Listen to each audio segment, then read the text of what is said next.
राष्ट्रीय स्वयंसेवक संघ प्रमुख मोहन भागवत के सच्ची आजादी वाले बयान से पूरे देश में सियासी घमासान मचा हुआ है। भारतीय जनता पार्टी और कांग्रेस के नेता आमने सामने हो गए हैं। भाजपा और कांग्रेस दोनों के नेता एक दूसरे पर आरोप प्रत्यारोप लगा रहे हैं। इस बीच राजस्थान भाजपा प्रदेश प्रभारी राधा मोहन दास अग्रवाल का भी बयान सामने आया है। उन्होंने नेता प्रतिपक्ष राहुल गांधी को मूर्ख बताया है। भाजपा के प्रदेश प्रभारी डॉक्टर राधा मोहन दास अग्रवाल राहुल गांधी पर जमकर हमला बोला। राधा मोहन ने सोशल मीडिया प्लेटफॉर्म ट्विटर पर राहुल गांधी के बयान की निंदा की और उन्हें मूर्ख बताया। राजस्थान प्रदेश प्रभारी अग्रवाल ने कहा कि कोई मूर्ख ही जानबूझकर किसी बात को तोड़ मरोड़ कर प्रस्तुत कर सकता है और घटिया मानसिकता के साथ आरएसएस के सरसंघचालक डॉक्टर भागवत पर राष्ट्रद्रोह का आरोप लगा सकता है। मैं इसकी घोर निंदा करता हूं। उन्होंने इस बयान की घोर निंदा की और अपने पोस्ट में मोहन भागवत और राहुल गांधी दोनों के भाषण की क्लिप को भी साझा किया है।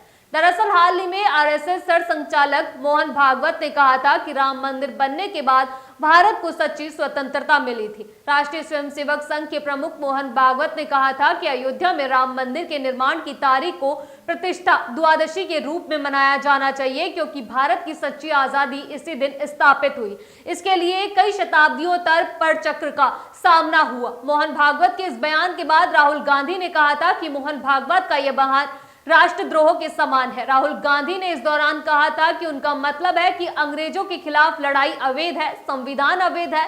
आजादी अंग्रेजों से लड़ाई के बाद नहीं मिली, बल्कि राम मंदिर के निर्माण के बाद मिली है। ये स्वतंत्रता संग्राम और संविधान का अपमान है। किसी दूसरे देश में तो अब तक उन्हें गिरफ्तार कर लिया जाता और उन पर मुकदमा चलाया जाता। राहुल गांधी ने कहा कि मोहन भागवत ने संविधान और स्वतंत्रता संग्राम की सीधा अपमान किया है। उनका बयान न केवल हमारे मूल्यों के खिलाफ है, बल्कि हर भारतीय का अपमान भी है। ये समय है कि इस तरह की गैर जिम्मेदाराना बयानबाजी को रोका जाए। ऐसे बयान देश के विभाजित करने और संविधान की गरिमा को ठेस पहुंचाता है। राहुल गांधी के इस बयान के बाद सियासत गर्मा गई और भाजपा नेताओं के साथ राहुल गांधी एक दूसरे पर जमकर हमला बोलने लगे। राजस्थान के पूर्व डिप्टी सीएम सचिन पायलट ने भी मोहन भागवत के सच्ची स्वतंत्रता वाले बयान पर प्रतिक्रिया देते हुए कहा कि भारत के लाखों लोगों ने अपनी शहादत देकर अंग्रेजों को खदेड़ा था और उस 15 अगस्त 1947 की आजादी को अगर हम आजादी दिवस नहीं मनाएंगे तो कब मनाएंगे। उन्होंने यह भी कहा कि देश की आजादी में सबका योगदान था और ऐसे में अलग अलग धर्म जाति की बात करना सही नहीं है।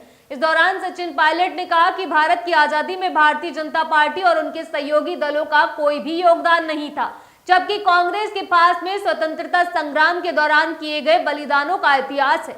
सचिन पायलट ने कहा कि जिन्होंने अपने परिवार को नहीं खोया, जो जेल में नहीं गए, वे लोग देश की आजादी को समझ नहीं सकते हैं। इसलिए उन लोगों को आजादी के अलग अलग दिन दिखाई देते हैं। अगली बार आपसे फिर मुलाकात होगी, तब तक के लिए इजाजत, नमस्कार।